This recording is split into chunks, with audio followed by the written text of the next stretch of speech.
features your Knicks and, Hey, and, and the Spurs. So I just want to know, like, how you feeling about the series? man. Um, this is gonna be a good series.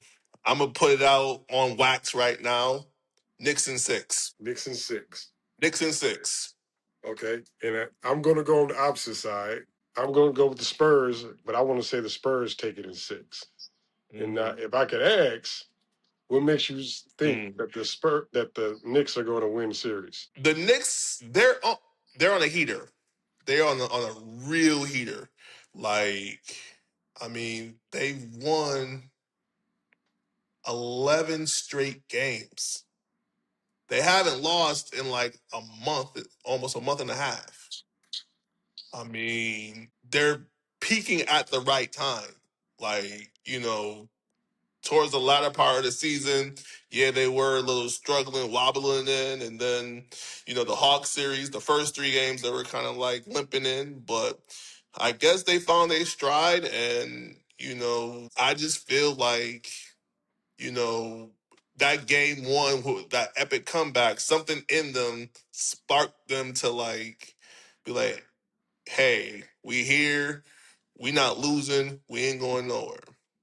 Yeah, But I will agree with you because it came down to them wanting it more than anything. And I think that's going to be the difference when they take on the Spurs.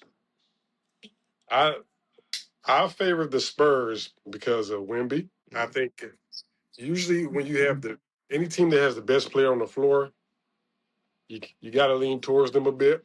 And I think I have a feeling we're going to see who's his rival, who's going to establish themselves as the next best player on that team.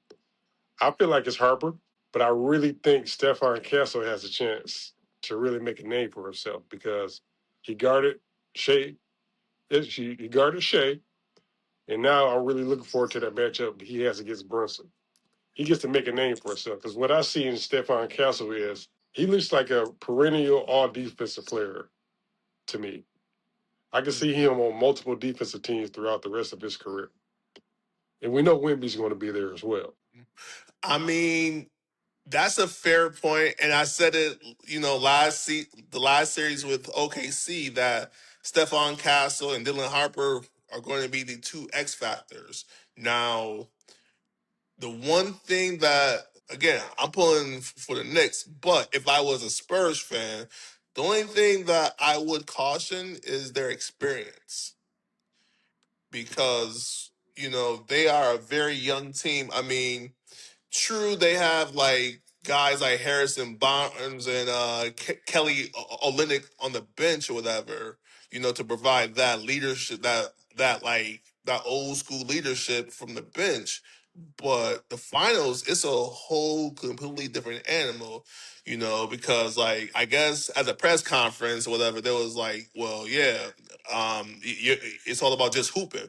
To a certain extent, it is, Mm-hmm. but at the same time, though, too, I mean, there's certain things in, you know, championships that, is different.